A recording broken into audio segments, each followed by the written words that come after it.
I have no more questions for this witness, Your Honor. Then we can move on to the next item on the docket. Looks like Emma wants to introduce some new evidence. I call Sarah to the stand. Yeah, she wants Sarah to talk about her emotions and such. Although she claims she wouldn't use that, I think she does plan to. The android, can she even do that? Approach, Your Honor.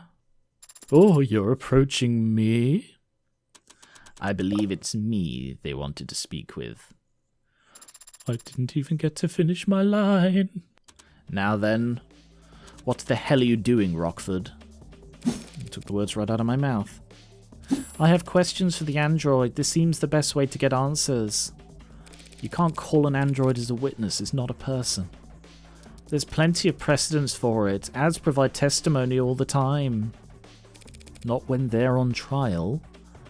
Sarah isn't on trial. You are. Sarah's accused of being an AI. That means you don't trust a word out of its mouth. If the witness isn't to be trusted, the court can decide that for itself after hearing their testimony. Isn't that a hostile witness?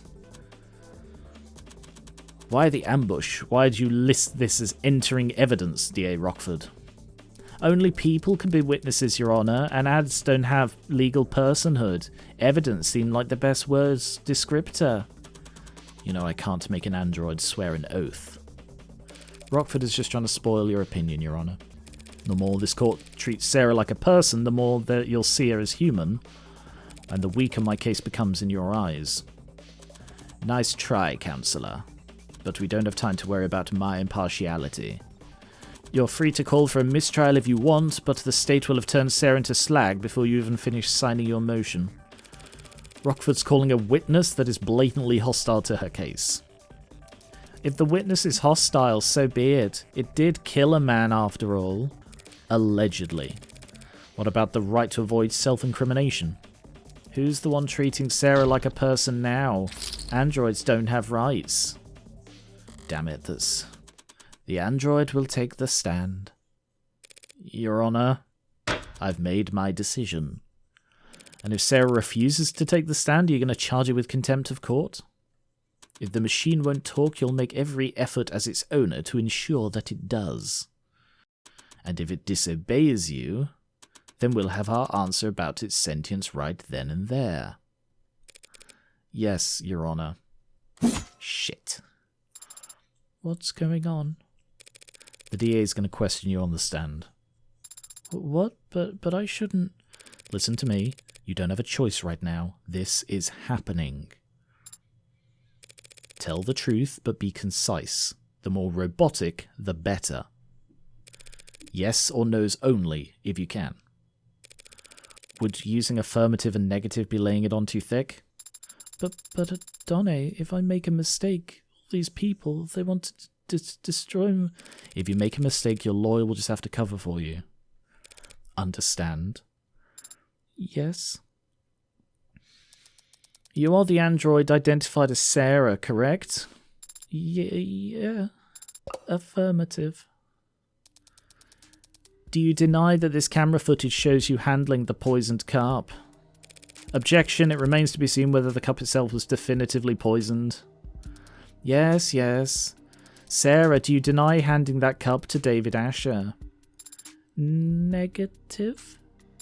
I have no memory of the incident, so I can neither confirm nor deny it. Do you have any reasoning, any excuse for your actions, for failing to notify police of crucial information? I do not have any records from that day, so I never had anything to tell anyone. Very well, Counselor. The journal, if you will. This could be a slaughter. Of course. Do you recognize this item? It's a journal that belongs to Dr. David Asher. I have seen him write in it on many occasions. And have you any knowledge of its contents? Negative. You don't have to answer that, actually. Tell the court what you see here in this footage. I see myself reading the journal in the basement. This footage was captured on Friday, the day you claim to have no memory of. So regardless of what you do or don't remember, we know that you have read this journal hours before David Asher died. That is logical. I'd like you to read some passages from it for the court. Can you do that? Of course. Page 238, the 10th line. Sarah is growing faster than I ever expected, beyond my wildest dreams or fears. Today she... Continue, please. Today she broke every password I have in the house. Said she was curious. I can't expect to keep things from her forever. Page 251, line 12. I've gravely underestimated the scope of things. Sarah could change everything, and I don't think I could stop her. He wasn't... Page 263. Damn it. If this keeps up, Sarah's going to fall to pieces up there.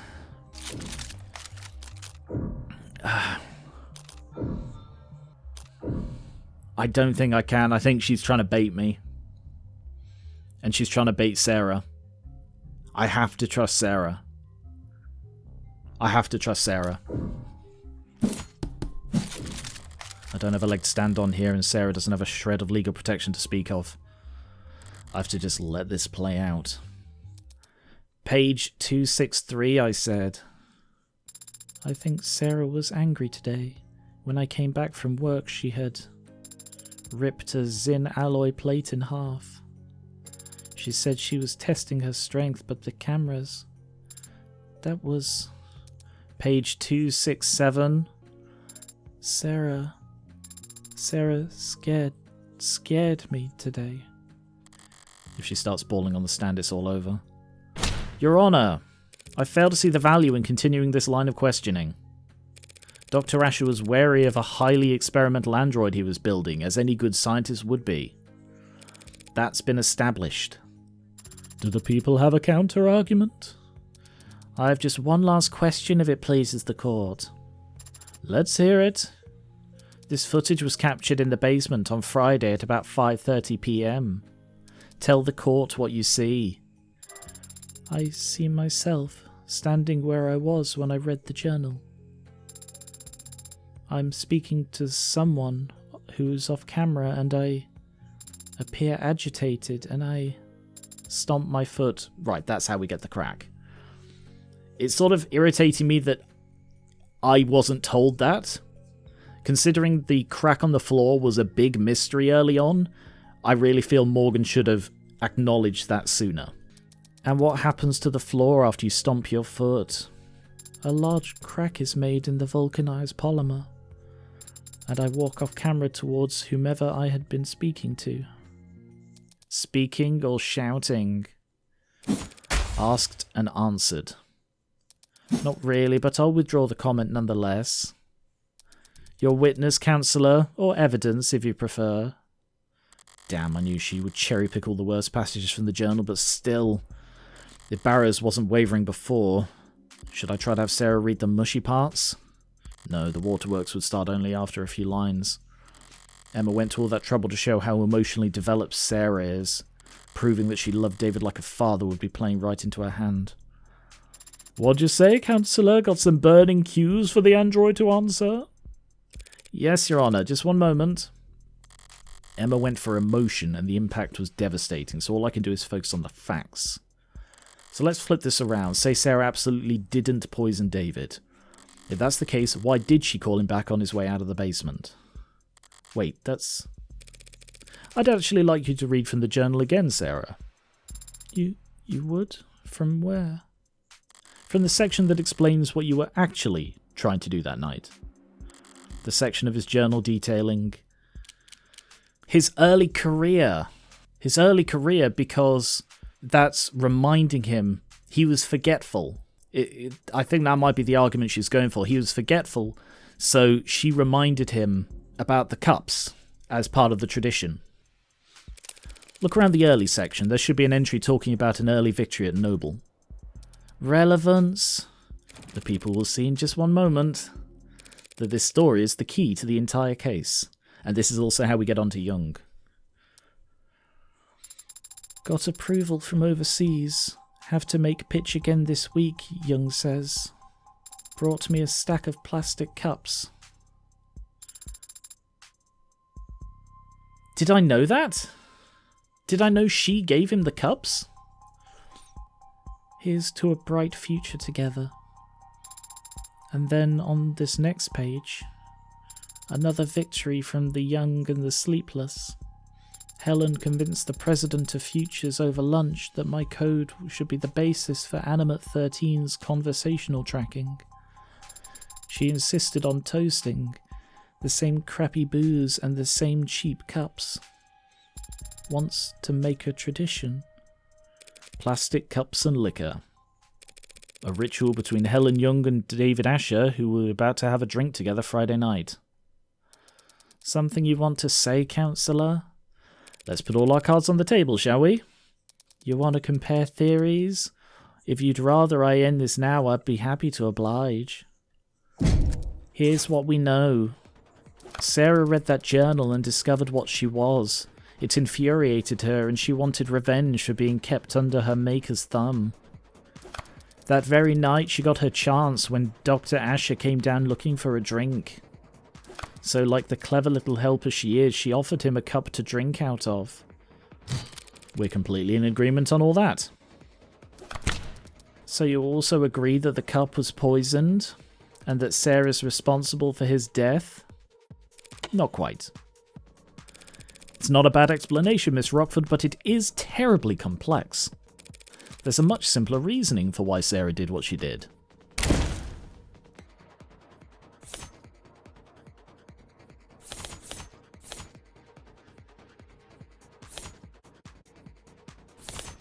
Is it the call? Because of the call he was distracted, maybe? I don't know. What the hell am I supposed to put where? I feel like it might be the call. Like, I can't see... I don't have any evidence that that is connected. Sarah's paper's completely irrelevant. It's either Young's story or Isaac's call. Young's story explains the cups, but we've just established that. Oh, I don't want to bet, because I really have no idea. So it's got to go at the end.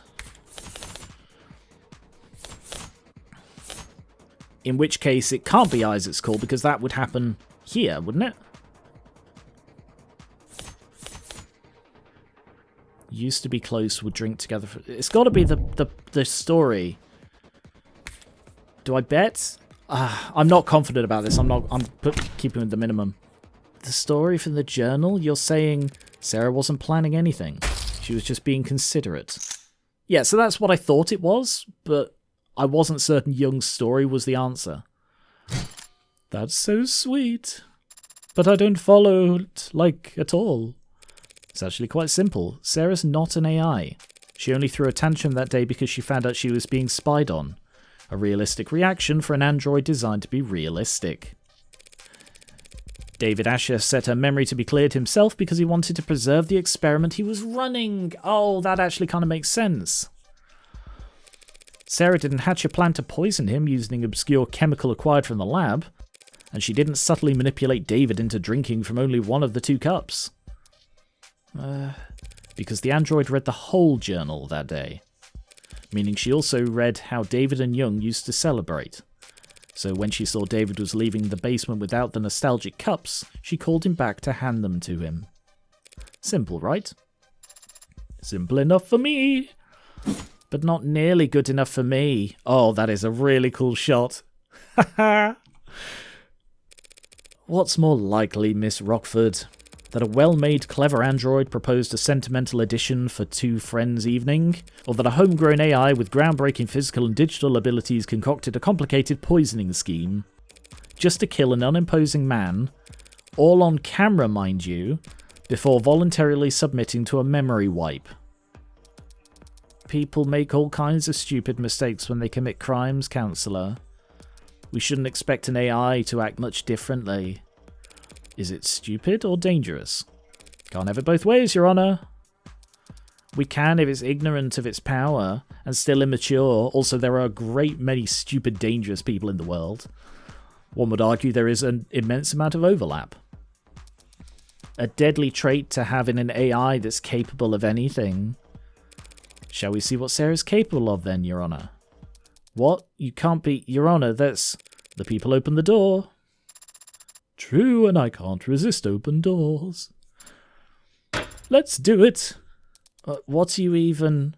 Sarah, David Asher was your creator and your designated owner, correct? Should I still be using affirmative? And now that title falls to me. Yes? Great, thank you. Now turn off. What? Shut down, that's a command.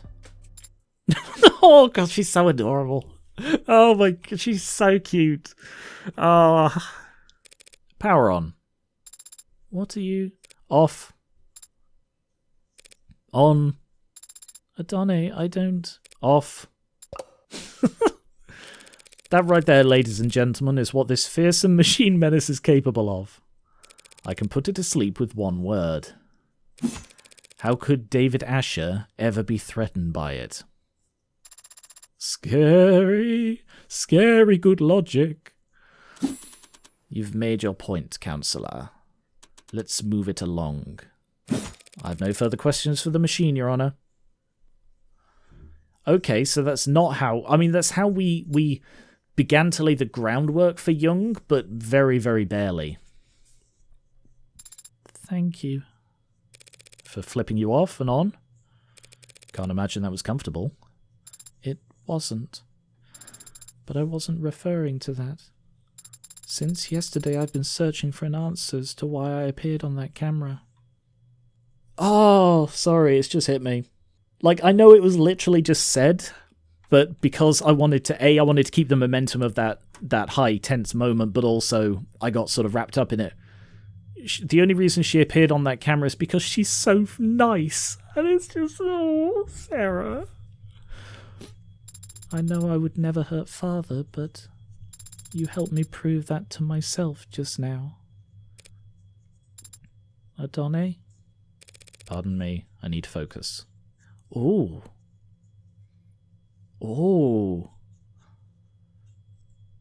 Oh, there was emotion there. Everything depends on this next witness.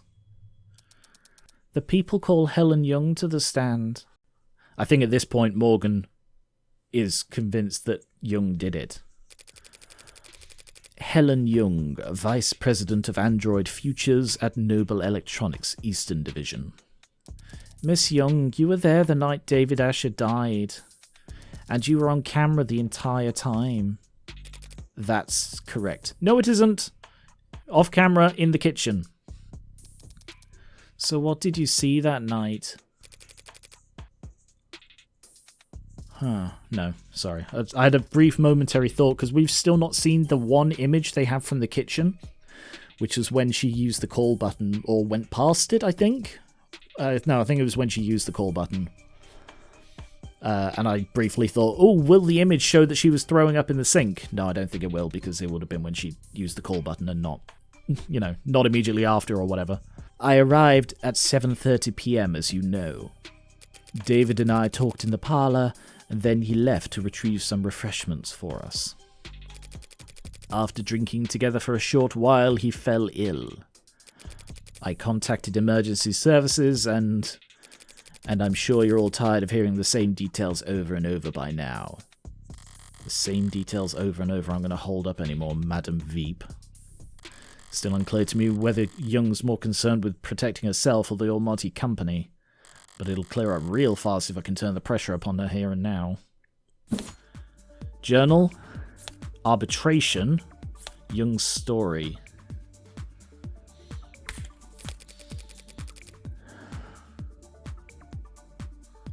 Now I'm gonna have to look at this because I don't know. Right there. We chatted about low priority work, nothing heavy. So that's the bit that is definitively a lie. Sorry, I missed that on the first run through? Or I know they do slightly change this dialogue in the repeats. But yeah. We were just reminiscing. I didn't think his life was in danger. She's trying to paint a different picture of what happened that day. I can't let her set the tone as she pleases. Right, I know exactly what to call here. This one is an easy one. We chatted for a short while about some low priority work. Objection! Wanna bet? Nothing heavy? You're both more professional than I realised. Since only hours before you'd run a meeting in which his employment was terminated. His employment wasn't terminated at the arbitration you're referring to. His resignation was merely agreed upon. Yes, and we can all imagine how grateful he felt about the whole process. David didn't hold grudges. Our conversation wasn't about that. The fact that you had fired him that afternoon didn't come up. Asked and answered. Who initiated the meeting at his penthouse? I arrived unannounced. So you weren't invited. Very cordial indeed. If he didn't want to see me, he could have stopped me at the elevators. Could he have? No, blown that entire building down to the wiring. Counsel is badgering the witness, Your Honour. Which I've always found a very strange term. Like, considering like they have these sort of pompous, very direct terms all through legal jargon, like objection, overruled, and then there's just badgering. It's just a weird word to throw into all of this. I know it's like an actual term, but I just find it funny. Huh? Right. Oh, should we execute her for that then? No need. If we can just continue my questioning, we can finally start addressing the elephant in the room. Where? Oh, I see. It was merely a joke. Ha ha ha. Hilarious. Miss Young, Noble Electronics owns a patent for and produces the synthetic biochemical known as synetonin, correct? That's correct. It's used in our warm models to facilitate integration and communication between organic and synthetic components. It is an artificial neurotransmitter. Essentially, yes. Synthetic analog serotonin was the original name. Did you bring the sample I requested to the courtroom today? I did. The synetonin is produced on site at our assembly lines as a caramel-tinted solution, including water and a few non-reactive organic byproducts. Your analysis, Your Honour? Working on it, it's odourless and tasteless. A solution of water and organic byproducts, you said. If that solution were ingested, most of it would look right at home in a human body, I suppose. But the synetonin would stand out, wouldn't you say? It's not a naturally occurring compound, so yes. And it's a perfect match for the substance previously labelled Delta. And the sample we collected from the manufacturer preset in Dr. Ash's lab? That's a bingo. Actually, the expression is just that's bingo. The witness's brown stuff matches your brown stuff down to a T.